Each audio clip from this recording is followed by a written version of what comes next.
unmuted. Namami श्रीमातृमीरारविंदो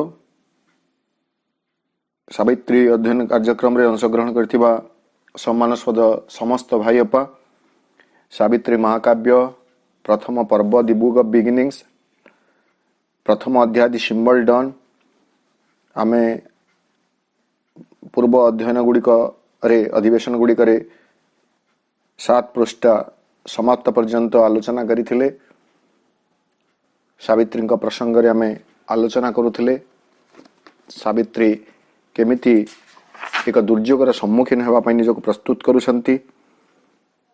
आमे से 2 line देखिथिले सेतिकी केवल मु कहि दउछि तापर आगे जिवे बेसी आकु मु जाउ नै। To live with grief to confront death on her road the mortals lord become the immortals share. दुख को जीवन रो गोटे सहचरी भाव रे जीवन दुख सहित जीवन बंचिबा पाई एवं जीवन चला पथरे मृत्युर सम्मुखीन हेबा पाई सेही अमर सत्ता मरणशील मनुष्य मानकर नियति को से निजे बहन करनी थिले। अर्थात से होचंती एक अमर सत्ता जे मृत्यु अधीना नुहंती किंतु ता सत्वे से मनुष्य मानकर जो नियति थिला जहा मरणशीलता सहित बा मरण सहित जोड़ी के रही ताकू से तांको भाग्य भाव में ग्रहण करनी गले। या परे आगु को आमे जेबे पृष्ठ 8 10 trapped in the gain of earthly destinies awaiting her ideals our abode,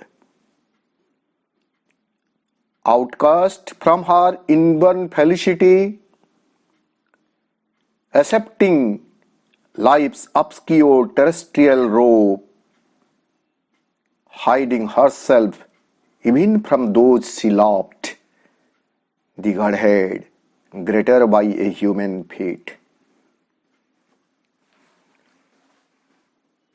एभली भाव में कहा जाउछि द ट्रैप्ड इन द गिन ऑफ अर्थली डेस्टिनीज।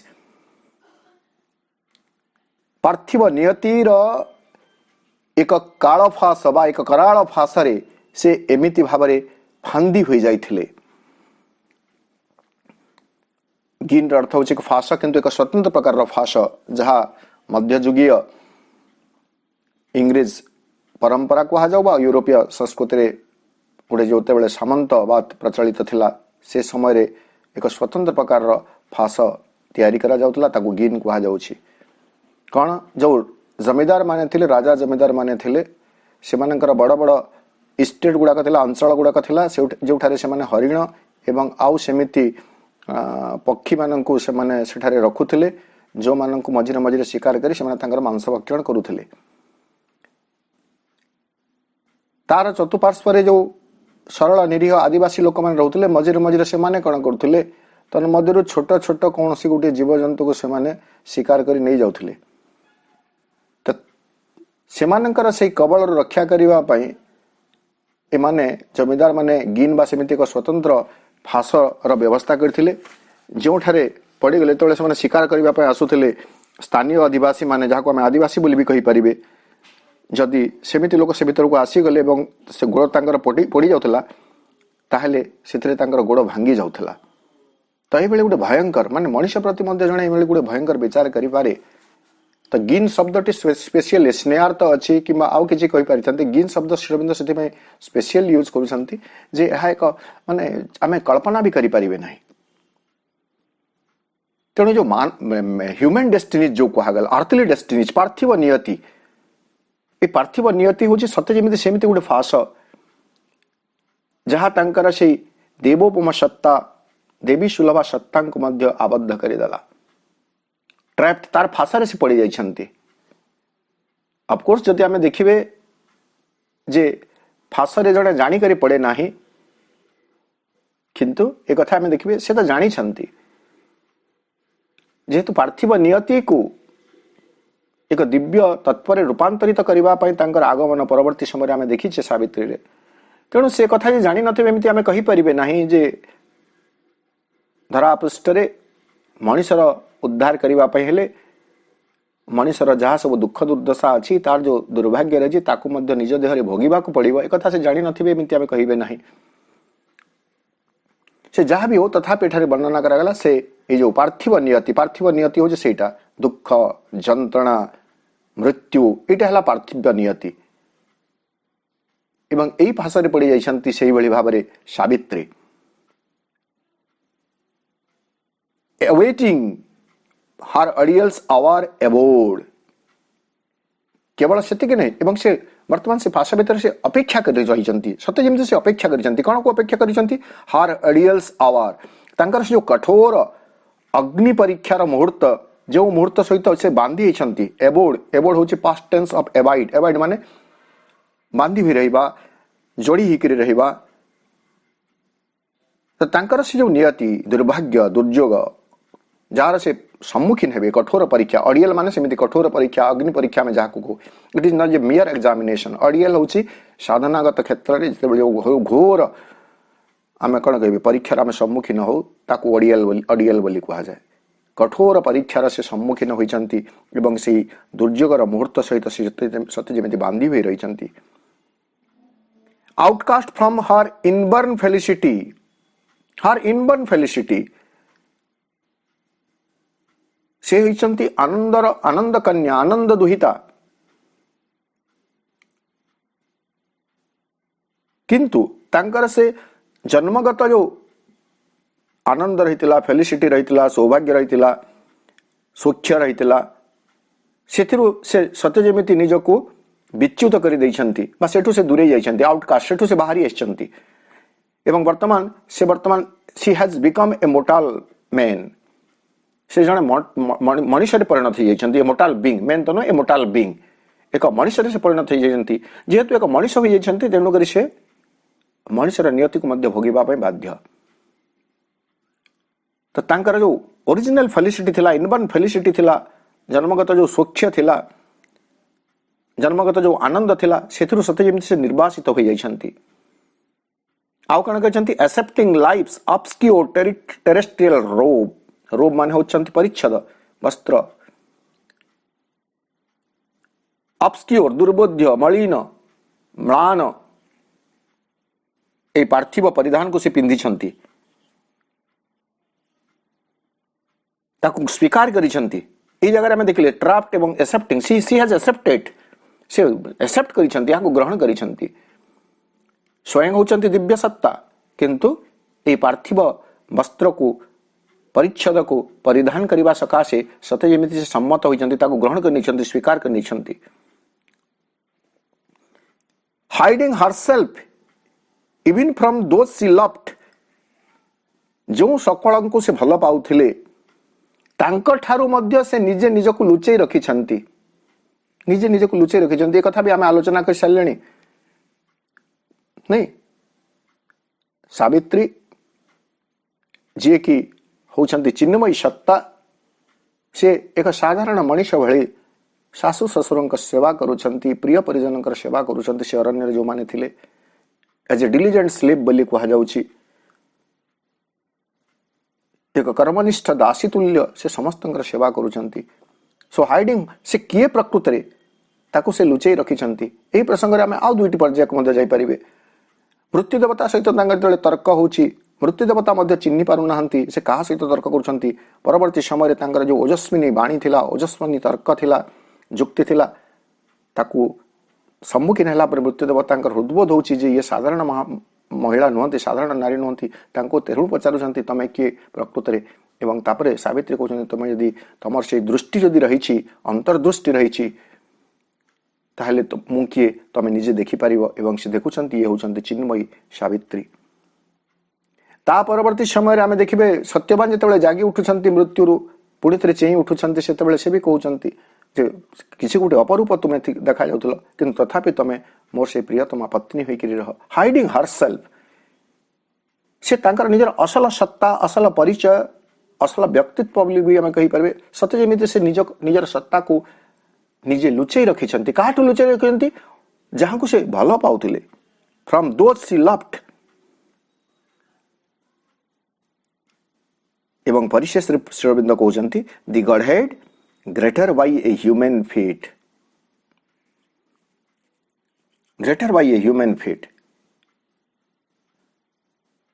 मनुष्यर जो भाग्य रही मनुष्यर भाग्य को से ग्रहण करिसंती एवं ता सत्वे से एक महत्वर देवस्वरूपा शक्ति, देवस्वरूपा सत्ता, गॉड्स लेबर जेमती श्रीबिंदु even in raised I am God, छिन्न वस्त्रे विमु भगवान। Greater by the godhead greater by a human feet. मनुष्य नियति को बरी नहीं थिले मध्य से होचंती महत्तर एक देवी सत्ता, एक चिन्मयी सत्ता।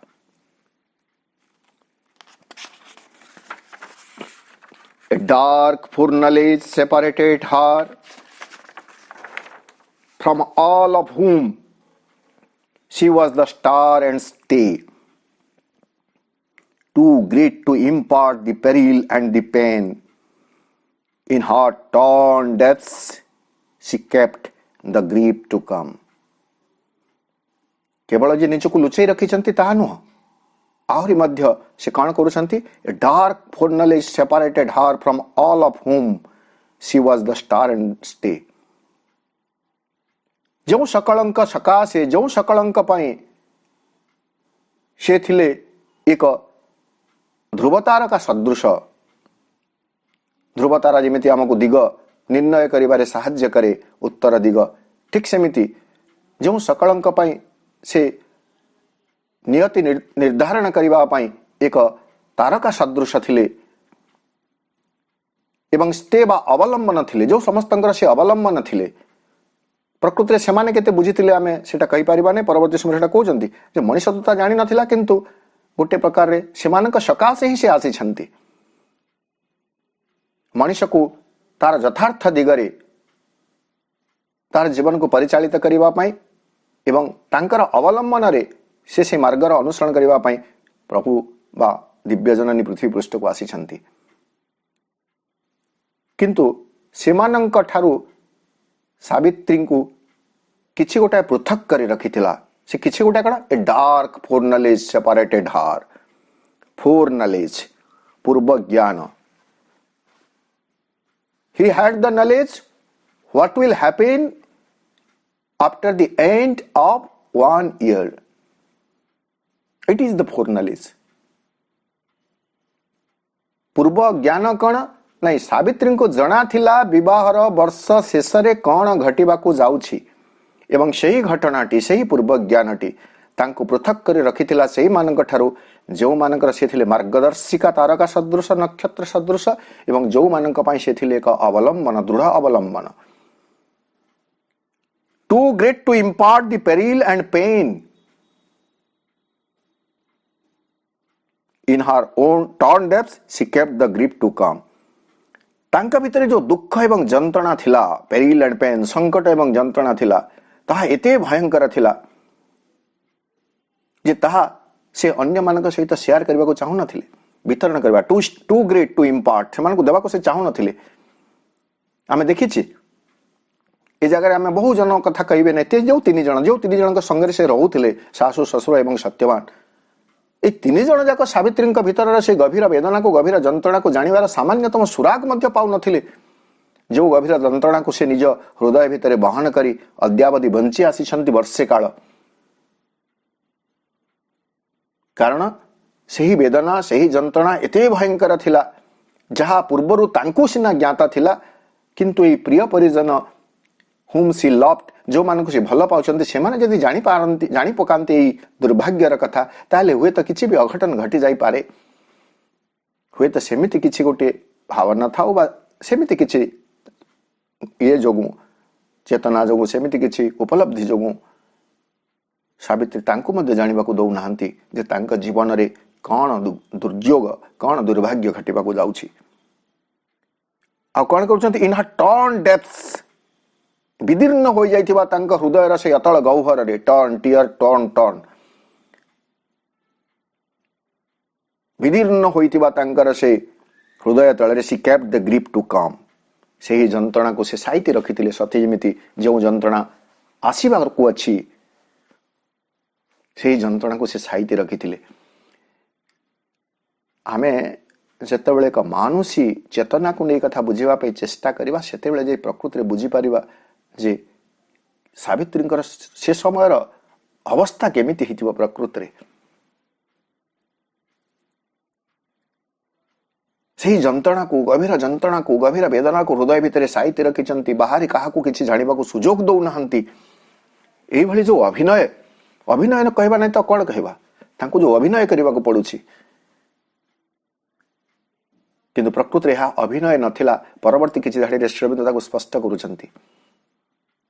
କାହିଁକି ସେ ଜଣେଇବାକୁ ଦଉନଥିଲେ? କାରଣ ସେ ଜାଣିକରି ସବୁକୁ ବରଣ କରିଥିଲେ।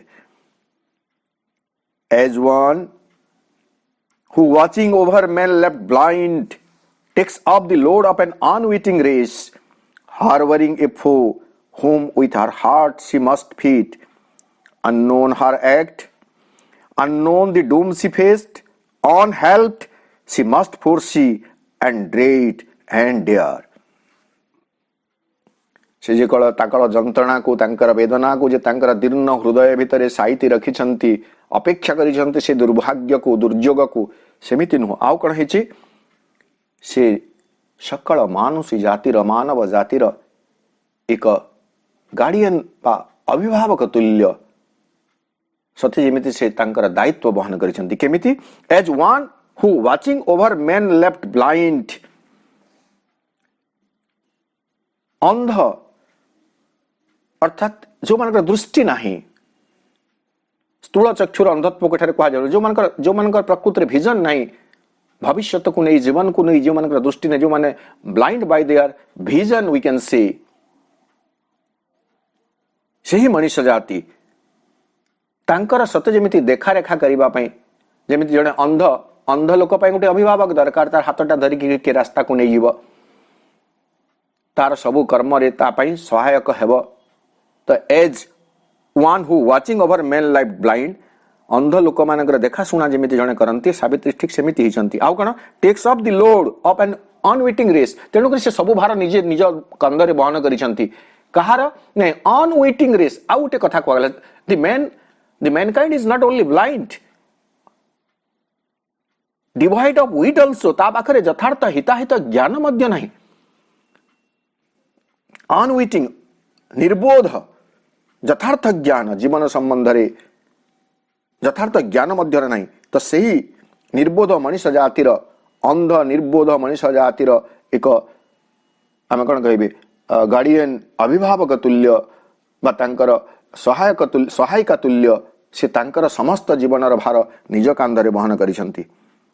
ହାର୍ବରିଂ ଏ ଫୋ ୱିଦିନ୍ ହର ହାର୍ଟ, ଏବଂ ତାଙ୍କ ହୃଦୟ ଭିତରେ ସେ ଏକ ଶତ୍ରୁକୁ ସ୍ଥାନ ଦେଇଛନ୍ତି। ଶତ୍ରୁ କିଏ? ଡେଥ୍, ଯନ୍ତ୍ରଣା, ବେଦନା, that four knowledge it is ତାକୁ ସେ ତାଙ୍କ ହୃଦୟ ଭିତରେ ସ୍ଥାନ ଦେଇଛନ୍ତି। ଆଚ୍ଛା, ଯିଏ ହୃଦୟରେ ସ୍ଥାନ ଦେଇଛନ୍ତି, ମା ଯେମିତି ଗର୍ଭରେ ସନ୍ତାନକୁ ଜନ୍ମ, ଯେତେବେଳେ ସନ୍ତାନଟି ଗର୍ଭରେ ଥାଏ ମାର, ସେତେବେଳେ ସେ ସନ୍ତାନଟିର ଭରଣ ପୋଷଣ ତତ୍ଵ ବା ପୋଷଣ ଦାୟିତ୍ୱ କାହାର ଥାଏ? ମାର। ସେ ଛୁଆଟିର ଅଭିବୃଦ୍ଧି ପାଇଁ ସେ କ'ଣ କରେ? ତାର ଖାଦ୍ୟ ପେୟ ସେମିତି ନିୟମିତ ଭାବରେ ସେ ଗ୍ରହଣ କରେ, ଯଦ୍ୱାରା ସେ ଛୁଆଟିର ପୁଷ୍ଟି ସାଧନ ହେଇପାରିବ।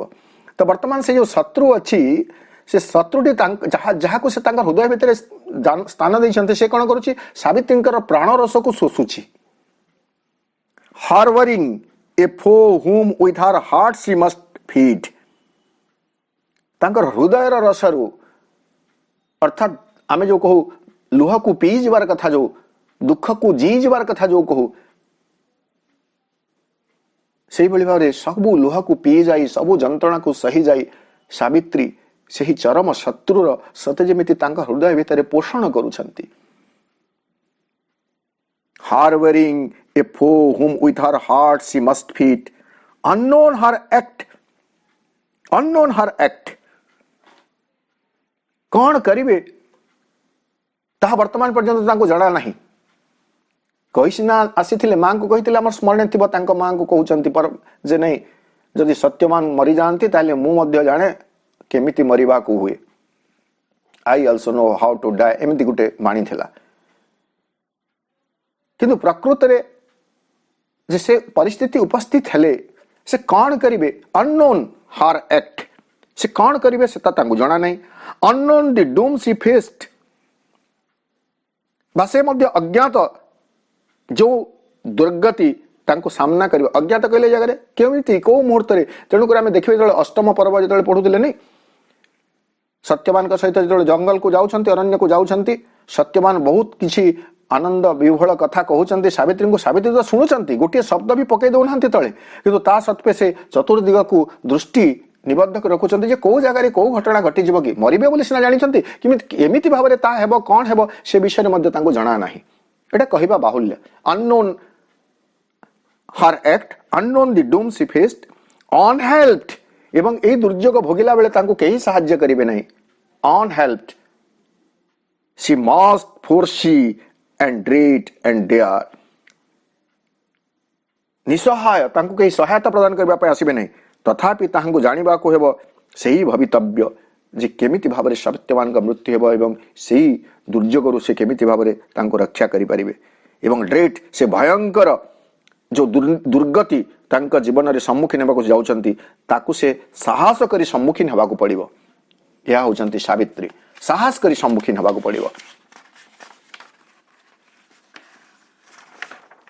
The long forenoon and fatal moon was here, bringing a noon that seemed like every noon. The long forenoon, दीर्घ दिनरु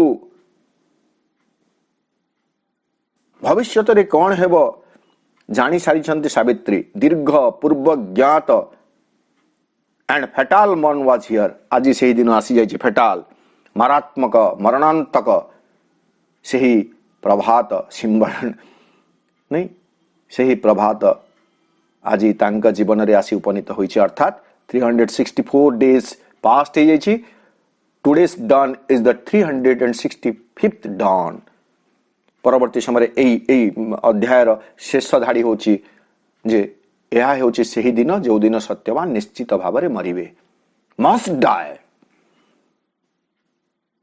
तो वर्तमान सावित्री से ही मुहूर्त सावित्री जीवन में से ही प्रभात आसी जो प्रभातर दुर्भाग्य विषय सावित्री बहु पूर्वर जानी बहु पूर्वर अर्थ है एटलिस्ट वर्षे पूर्वर जानी आउ किसी दिन जदि आम जोड़ीदेवे वर्षे किसी दिन पूर्वर जानी कारण जो दिन जानिले से दिन तो बाहा नहीं तापर किसी दिन पर बाहा होइथिबो जो दिन नारद कहले जे सावित्री जहां को बाहा हेबे से विवाहर वर्षे पर मृत्युवरण करिवे तो सही दिन बाहा होइनांती ता पछे परे किछि दिन परे हुए तो सावित्री बाहा होइतिबे तेणु वर्षे पूर्वरु जो दुर्भाग्य विषय से जानी थिले वर्तमान दुर्भाग्य बहन करी आणुथुबा सही प्रभातटी आज सावित्रींकर जीवन रे उपनीत हैला the long forenoon and fatal man was here bringing a noon that seemed like every noon एवं से प्रभात चली जाइए वर्तमान को जगह सावित्री अच्छे आम बुक 8 को पलि जी सकाळु से माने बाहरी छंती किछि बाट जाई छंती तापरे आउ दूर को न जाई सावित्री समय किछि समय कटैबा पय अरण्य रे सत्यवान शीघ्र तांकर काम आरंभ करूछंती काठ हाणिबा काम एवं दैट वाज द नून मध्याह्न होइतिला तो अन्य दिन मानक भली लाइक एवरी नून अन्य साधारण दिनर मध्याह्न भली से दिन मध्य एक मध्याह्न तांका जीवन रे आसीथिला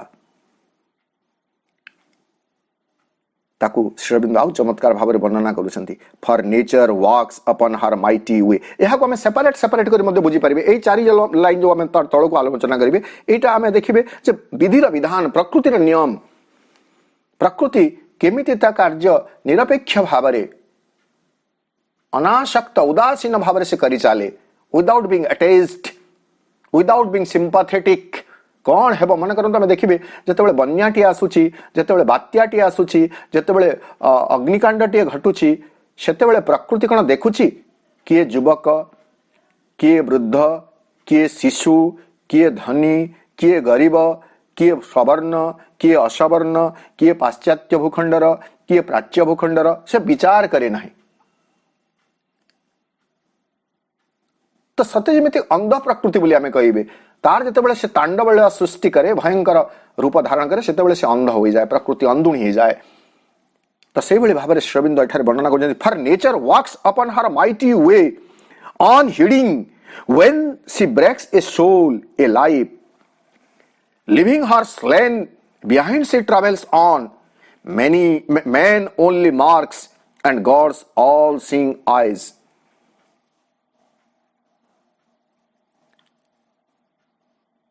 सबुदिन परी सबुदिन जमिति मध्याह्न हुए से दिन मध्य मध्याह्न आसीथिला काहे कि मध्याह्न आसीथिला तापर कहते फॉर नेचर कारण प्रकृति जानिछि जे तार गतिधारा रे तार से दुर्बार पथ रही अप्रतिरोध्य तार जो गतिपथ रही जहाँ को प्रतिरोध करें नहीं से बिल्कुल बेपरुआ भाव में for nature works upon her mighty way तार से दुर्बार गतिपथ रे से बेपरुआ भाव में चले जाए केमिति बेपरुआ भाव में ऑन हिडिंग से आदो दृष्टि दिए नहीं आदो कर्णपात करे नहीं तार से गतिधारा रे when she breaks a soul केतेबेले एक आत्मा को से भांगी दउची अर्थात केतेबेले से एकमात्र संतान थिबा मार हृदय को भांगी दउची भौणी ठारू भाई टे छड़े नउची पति ठारू पत्नी टे छड़े नउची पत्नी ठारू पति टे छड़े नै जाउची शिशुटीए ठारू ता मां को छड़े नउची प्रकृति ऑन हिडिंग से चिंता करू नहीं जे माटी पळे गला पर शिशुटी बंचिबा केमती on hiding when she breaks a soul केतेबेले से एक आत्मा भांगी दिए केतेबेले एक जीवन नष्ट कर दिए ताकू से आदौ दृष्टिपात करे नहीं कर्णपात करे नहीं केवल सेतिक नहीं leaving her slain behind she travels on मला लोक मला पछे पड़ी थाउ तार कथा चिंता नहीं से तार गतिपथ रे आगे चलतिबो केते मले पछ को देखिबार नहीं आपण देखिबे रास्ता रे जेमिति ठीक अछि एटा एमिति न जो माने बेपरुआ ड्राइवर गुड़ाक से माने केतेबेले कोनोसी पशु हो बा किछि हो मनुष्य को एमिति को धक्का कर देले तो से माने भय भी शीघ्र पळे जानती किंतु पशु पक्षी जतले मरी जाउछन्ते से माने आ पछ को कोन हला देखिबार नहीं से माने तांकर as if nothing has happened to किछि भी जेमिति होई नाही ठीक सेमिति प्रकृति एमिति भाबरे तार दुर्बार गतिपथ रे से क्रमागत भाबरे आगे ही चलीछि बढ़ी चलीछि एवं देखे कड़ा मैन ओनली मार्क्स ए घटना जो घटे प्रकृतिर दुर्बार गतिपथ रे मनुष्य केवल देखे नीरव द्रष्टा ही करी and God's all seeing eyes एवं भगवानंकर मध्य से जो सब किछ को देखि पारुथबार जो दृष्टि रही से मध्य देखंती मनुष्य देखे मनुष्य केवल तार चिन्हटी को देखे भगवान से दृश्यटी को देखंती से घटना को देखंती even in this moment of her soul's despair, in its grim rendezvous with death and fear, no cry broke from her lips, no call for aid. She told the secret of her woe to none. एटा में देखिबे जे accept करिसंती से ग्रहण करिसंती तेणु कोन हैछि even in this moment of her soul's despair तांका जीवन रही हताशपूर्ण मुहूर्त रे मध्य in its grim rendezvous with death and fear मृत्यु एवं भय सहित तांकर से जो ग्रीम अति निष्प्रभ जो मिलन स्थली रही से मुहूर्त रे आसी पहुंची जाइथिबा सत्वे से चिंता करू नाहंती no cry broke from her lips से कांदू नाहंती बिलपी उठू नाहंती कारण जहाँ हेबा आगरू घटी सारी आम देखीचे परवर्ती अध्याय में देखिले बुक ऑफ योग रे तार पूर्व दिन रात्रि जो घटना घटी सावित्री से किसी समय भांगी जाइथिले तांकर अंतर्वाणी से प्राप्त करूछंती तांको अंतर्शक्ति को आविष्कार करबा को हबो आत्मशक्ति आविष्कार करूछंती वर्तमान आत्मशक्ति को आविष्कार कला परे से शक्तिशाली होई जाइछंती आउ वर्तमान से ही मुहूर्त पई से कांदू नाहंती no cry broke from her lips कौन सी क्रंदन तांको ओठरो बाहरु नहीं नो कॉल फॉर एड बा आउ काहाकू साहाय्य करिबा पई से आह्वान करू नाहंती आस मते टिके साहाय्य करिबो बोली बिकॉज शी इज कन्विंस्ड से वर्तमान कन्विंस्ड होइछंती जे she alone is capable of meeting that fate meeting that doom से दुर्भाग्य को से दुर्योग को सम्मुखीन हबार सामर्थ्य तांका भितरे अछि कारण से वर्तमान आत्मशक्ति प्राप्त होइछंती जदि आमे परवर्ती अध्याय सहित जोड़े बुक 7 सहित जोड़े कहीं कांदिले नहीं से जानी से किए एवं केमिति दुर्भाग्यर सम्मुखीन हे तेणु से कहा कांदू नाहंती बा कहा को सहायता पाए मध्य आह्वान करू नाहंती she told the secret of her woe to known एपरि कि तांकर से गभीर जंत्रणार जो परम रहस्य रही ताहा मध्य से कहा को कहू नाहंती कहा को बखाणु नाहंती କାହାକୁ ବଖାଣୁ ନାହାନ୍ତି। ଏମିତି ଭାବରେ ସାବିତ୍ରୀ ଦୃଢ଼ ନିଶ୍ଚଳ ହୋଇ ରହିଛନ୍ତି ସେହି ଦିନର ସେ ଦୁର୍ଭାଗ୍ୟର ସମ୍ମୁଖୀନ ହେବା ପାଇଁ। Came was her face and courage kept her mute. କାହିଁକି ସେ ଏମିତି ହୋଇଥିଲେ? କାମ୍ ୱାଜ୍ ହର୍ ଫେସ୍, ପ୍ରଶାନ୍ତ ମୁଖମଣ୍ଡଳ, ସତେ ଯେମିତି କିଛି ବି ଘଟିବାକୁ ନାହିଁ। ଭାବି ଦେଖନ୍ତୁ, ପ୍ରଶାନ୍ତ ମୁଖମଣ୍ଡଳ, କାମ୍ ୱାଜ୍ ହର୍ ଫେସ୍ ଯେତେବେଳେ ଶ୍ରୀଅରବିନ୍ଦ କହୁଛନ୍ତି ଆମେ ସେହି ସାବିତ୍ରୀଙ୍କୁ ଦେଖିବେ ଏବଂ ଚିନ୍ମୟୀ ସାବିତ୍ରୀ ଅପେକ୍ଷା ଗୋଟେ ଆମେ ମାନୁଷୀ ସାବିତ୍ରୀଙ୍କୁ ଚିତ୍ର କାଟିବା ପାଇଁ ଚେଷ୍ଟା କରିବେ ଆମର ମାନସ ଚକ୍ଷୁରେ, ଯେ ଯେଉଁ ନାରୀ ବା ଯେଉଁ ସ୍ତ୍ରୀ ସେହିଦିନ ତାର ପତିର ମରଣର ସମ୍ମୁଖୀନ ହେବ ତାର ମୁଖମଣ୍ଡଳ କେମିତି ଦେଖାଯାଉଥିବ, ବିବର୍ଣ୍ଣ ହୋଇଯିବ। କିନ୍ତୁ ଇଏ ତ ମାନବୀ ସାବିତ୍ରୀ ନୁହନ୍ତି ନା, ଚିନ୍ମୟୀ ସାବିତ୍ରୀ। କାମ୍ ୱାଜ୍ ହର୍ ଫେସ୍, ଏଇଭଳି ଏକ ଦୁର୍ଯୋଗ ଭରା ମୁହୂର୍ତ୍ତରେ ମଧ୍ୟ ତାଙ୍କର ମୁଖମଣ୍ଡଳ ଅତି ଶାନ୍ତ। ଏଇଟା ହେଉଛି ପ୍ରକୃତରେ ଯେଉଁ ସ୍ଥିତର୍ଧି ମୁନି ଉଚ୍ୟତେ ବୋଲି କୁହାଯାଏ, ସେମିତି ସମତାର ଏକ ଭାବ। କାମ୍ ୱାଜ୍ ହର୍ ଫେସ୍ ପ୍ରସନ୍ନ ବଦନମ୍ ଧ୍ୟାୟ ସର୍ବ ବିଘ୍ନ ପ୍ରଶାନ୍ତୟିତ୍। ମୁଖମଣ୍ଡଳ ଯଦି ପ୍ରସନ୍ନ ହୋଇଯାଉଛି ବିଘ୍ନ କିଛି ରହିବ ନାହିଁ। କାମ୍ ୱାଜ୍ ହର୍ ଫେସ୍, ତାଙ୍କର ମୁଖମଣ୍ଡଳ ଅତି ମାତ୍ରାରେ ଶାନ୍ତ ଥିଲା। କୌଣସି ପ୍ରକାର ଉଦ୍ବେଗ ନାହିଁ, କୌଣସି ପ୍ରକାରର ଭୟ ବିହ୍ୱଳତା ନାହିଁ, ଭାବାବିଷ୍ଟ ମଧ୍ୟ ସେ ହୋଇଯାଉନାହାନ୍ତି। କ'ଣ ହେବ, କେମିତି କରିବି, କ'ଣ କରିବି, ନାହିଁ। କାମ୍ ୱାଜ୍ ସି, ପ୍ରଶାନ୍ତ, ପ୍ରଶାନ୍ତ ବଦନା। କେବଳ ଯେ କାମ୍ ରହିଛନ୍ତି ତାହା ନୁହଁ, କରେଜ୍ କେପ୍ଟ ହର୍ ମ୍ୟୁଟ୍, ଯେଉଁ କଥା ପୂର୍ବରୁ ଆମେ ଆଲୋଚନା କଲି। କରେଜ୍ କେପ୍ଟ, ସେ କାହିଁକି ନୀରବ ହୋଇଯାଇଛନ୍ତି, କାହିଁକି କାନ୍ଦୁନାହାନ୍ତି, କାହିଁକି ସହାୟତା ପାଇଁ କାହାକୁ ଆହ୍ୱାନ କରୁନାହାନ୍ତି? କରେଜ୍, ତାଙ୍କ ଭିତରେ ଏକ ସାହସ ସଞ୍ଚରିତ ହୋଇଯାଇଛି।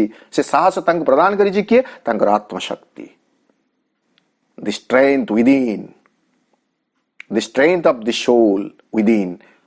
ଅନ୍ତସ୍ଥ ଆତ୍ମାଙ୍କର ଶକ୍ତି ପ୍ରାପ୍ତ ହୋଇଥିବା ଯୋଗୁଁ, ତଜ୍ଜନିତ ସାହସ ପ୍ରାପ୍ତ ହୋଇଥିବା ଯୋଗୁଁ ସାହସ ତାଙ୍କୁ ପ୍ରକୃତରେ ନୀରବ କରିଦେଇଛି।